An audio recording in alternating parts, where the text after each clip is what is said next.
Ce soir, on va s'amuser un petit peu. Je ne sais pas si ça va être drôle pour tout le monde, mais pour moi, ça le sera. Et on va essayer de déglinguer une légende que j'appelle une légende urbaine. Parce que pour moi, si vous n'acceptez pas cette idée-là, vous ne pouvez pas évoluer avec votre cheval. C'est pas possible. Donc c'est un point bloquant. Donc c'est malheureux parce que ça a été fait pour aider les cavaliers. Et en fait, ce qui se passe, c'est que ça les aide pas. Et non seulement ça les aide pas, mais ça les bloque, ça leur donne des excuses. Donc c'est encore plus terrible en fait. Mais comme de tout, il y a toujours autant d'avantages que d'inconvénients en toute chose.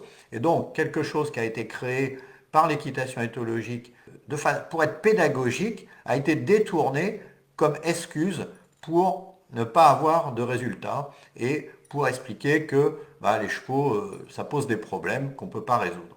Eh bien, c'est faux. On peut les résoudre. D'ailleurs, on ne devrait même pas les avoir, ces problèmes-là, parce que c'est des problèmes que les humains ont créés en réalité. Donc, c'est notre faute si on a créé ces problèmes-là. Donc, c'est à nous de les régler. Donc, en fait, je voulais commencer par une citation. La citation, c'est si tout le monde pense la même chose, alors c'est que personne ne pense. Alors j'ai recherché l'auteur parce que je ne savais pas. Et l'auteur c'est Walter Lippmann. Ne me demandez pas qui c'est, j'en sais rien. Mais j'aime beaucoup cette situation. Si tout le monde pense la même chose, c'est que personne ne pense. Donc c'est pour ça que les évidences, il faut s'en méfier dans la vie. Et la pensée unique, on sait ce que ça donne, surtout actuellement. Le deuxième point que je voudrais vous parler, c'est l'allégorie de la caverne de Platon. Je ne sais pas si vous connaissez cette allégorie, je vais vous la résumer très, très rapidement. Mais elle est très importante par rapport à ce que je vais expliquer par rapport aux chevaux, cette allégorie de la caverne. C'est-à-dire qu'en fait, Platon, il dit, on met des humains dans une caverne et on les fait vivre dans cette caverne et ils vont croire que l'univers se résume à ce qui se trouve dans la caverne.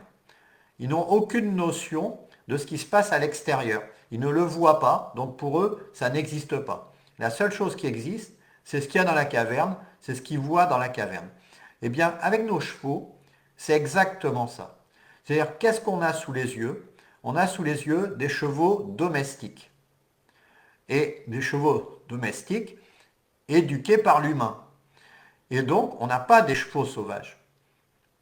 Donc, on a l'impression que ce qu'on voit, c'est la réalité. Eh bien, je vais vous le dire, ça n'est pas le cas. Et je vais même vous le prouver. J'ai quelques exemples, enfin j'ai surtout un gros exemple.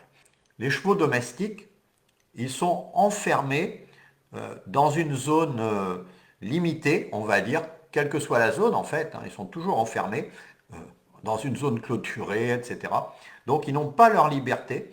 Et cette zone, évidemment, elle est à la fois confortable, mais à la fois stressante pour eux, parce qu'il ne faut pas oublier que les chevaux, c'est des animaux migrateurs en fait en réalité. C'est des animaux qui font beaucoup de kilomètres en liberté. Ils se déplacent pour trouver leur nourriture et ils se déplacent énormément sur des distances énormes pour des chevaux sauvages.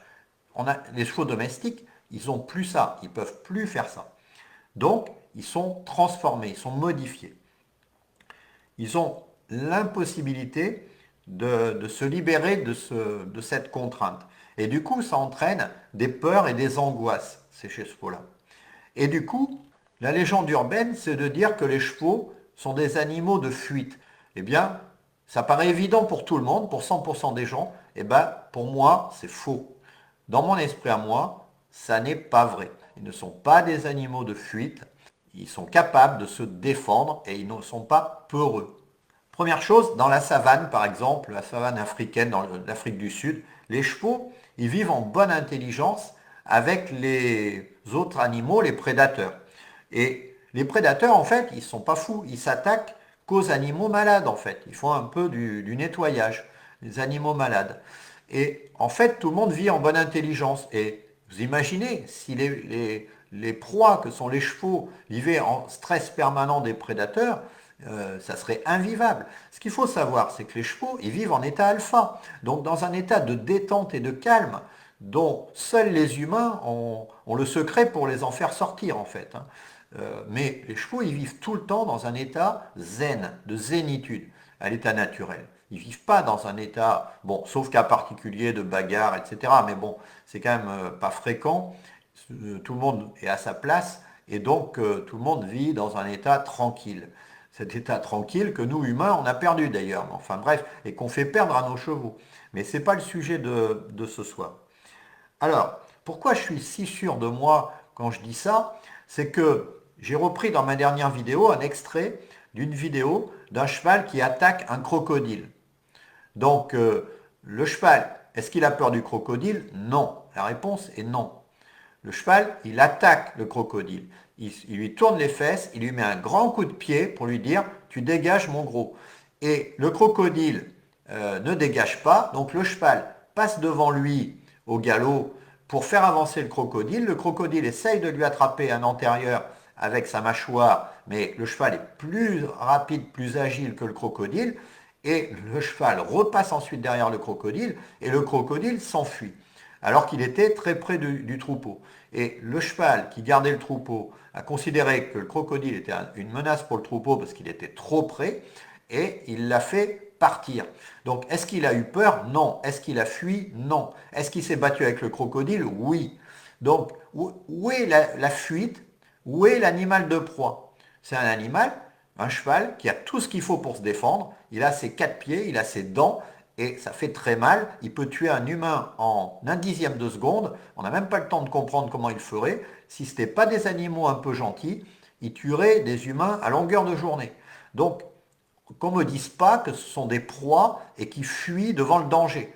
Ça n'est pas vrai. C'est les animaux domestiques qui le font parce qu'ils ont appris à le faire, parce qu'on les a mis dans le stress, on les a mis dans l'angoisse, on les a mis dans la peur, on les a mis dans l'énergie et on les a mis dans les ulcères à l'estomac, dans les problèmes de nuque, dans les problèmes de vision, tout ce qui va faire que les chevaux, ils sont plus en état de se défendre et qu'ils vont fuir et ils vont paniquer.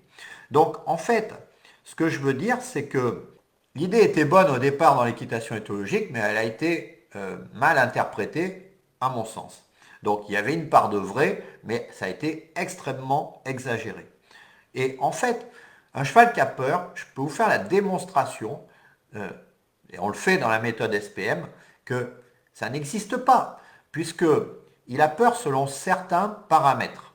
Des paramètres à la fois externes et des paramètres internes. Les paramètres externes, on y pense. Les paramètres internes, on n'y pense jamais. Je pèse mes mots. Les paramètres internes, c'est par exemple les signaux faibles. Les signaux faibles nous indiquent que le cheval risque de rentrer dans un état de peur et que donc il va falloir faire en sorte qu'il n'y rentre pas ou qu'il revienne dans un état de calme. Et ça, c'est un vrai travail, ce n'est pas un truc de touriste, les signaux faibles. Il ne faut pas les prendre à la légère, il faut travailler dessus en permanence. Un cheval sur lequel on travaille les signaux faibles et on travaille son énergie, on travaille son métabolisme, son immunité, sa nuque, sa vision, etc., eh bien, c'est un cheval qui n'a peur de rien. On le remet dans des conditions proches de la nature, on le remet en état alpha, et ce cheval-là, il aura peur de rien. Il y a un petit travail à faire. Chaque cheval est différent. Il n'y a pas de méthode pour faire ça. Il faut travailler différemment avec chaque cheval, et c'est ce qu'on fait dans l'accompagnement SPM. Donc voilà. Et pour moi, un cheval effrayé, ça n'existe que tant qu'on n'a pas trouvé de solution par rapport à son problème. Une fois qu'on a trouvé la solution par rapport à son problème, ça n'existe plus. Le cheval ne s'effraie plus, n'est plus effrayé. Et si vous me dites que le vôtre, il s'effraie toujours, c'est que vous n'avez pas trouvé la solution. Et la solution, elle n'est peut-être pas là où vous la cherchez. Elle est peut-être, par exemple, dans son estomac. Pour prendre un exemple, ça peut être plein d'autres endroits. Mais ce n'est pas une fatalité, ça n'existe pas, ça, la fatalité, sauf les chevaux qui ont des problèmes neurologiques, éventuellement, qui sont trop graves pour pouvoir être réglés. Mais là, on est arrivé à un stade très avancé. Alors, il y a bien des phases avant où on aurait pu intervenir, et ça n'a pas été fait. Donc voilà, donc pour moi, cette histoire d'animal de fuite, c'est une excuse à deux balles pour ne rien faire, pour ne rien changer, pour ne pas se remettre en question, mais ce n'est pas la réalité. Un cheval, dans la réalité, dans la nature, il se défend. Voilà. Alors je sais qu'il y avait une personne une fois qui m'a envoyé une vidéo, je crois que c'était au Canada, de chevaux qui étaient poursuivis par un ours. Donc les chevaux, effectivement, ils fuyaient devant l'ours. L'ours, il courait assez vite d'ailleurs, mais bon, le chevaux, il fuyait tranquillement, il ne s'énervait pas et Et du coup, je pense pas que c'était des animaux sauvages, ça avait pas l'air d'être un troupeau de chevaux, c'était des chevaux isolés. Donc bon, ils fuyaient en disant l'ours va se calmer et puis on va reprendre nos activités, mais il n'y avait pas de panique dans la fuite. Et donc ça se passait tranquillement. Et donc moi je ne vois pas de cas dans la nature où les chevaux sont effrayés. C'est les chevaux domestiques qui sont effrayés et qui font des choses dangereuses pour eux et pour leurs cavaliers. Donc c'est nous qui l'avons créé, ça, d'une façon ou d'une autre. Et c'est nous qui ne savons pas comment le traiter et le résoudre. Donc je ne suis pas là pour vous culpabiliser, je suis là pour vous faire prendre conscience, pour vous déshypnotiser de cette allégorie de la caverne. Là. Et à partir de là, vous pouvez trouver des solutions pour que votre cheval n'ait plus de crise de panique, qui remette en question le fait de pouvoir le monter, de pouvoir sortir en extérieur, d'aller en balade, d'être serein avec lui, etc. Donc tout ça, bah, si vous voulez qu'on en parle, bah, vous me contactez en privé et je me ferai un plaisir d'en parler avec vous par rapport à votre cas personnel, par rapport à votre cheval. Mais à part des gros problèmes neurologiques où on peut absolument plus rien faire parce que le cheval est devenu fou quelque part, eh bien, le reste du temps, il y a des solutions.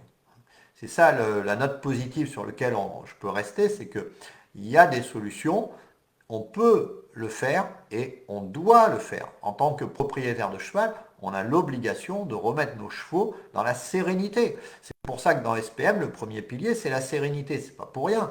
Il faut qu'on arrête avec ces excuses de dire les chevaux sont des animaux de fuite. Ça ne correspond pas à la réalité.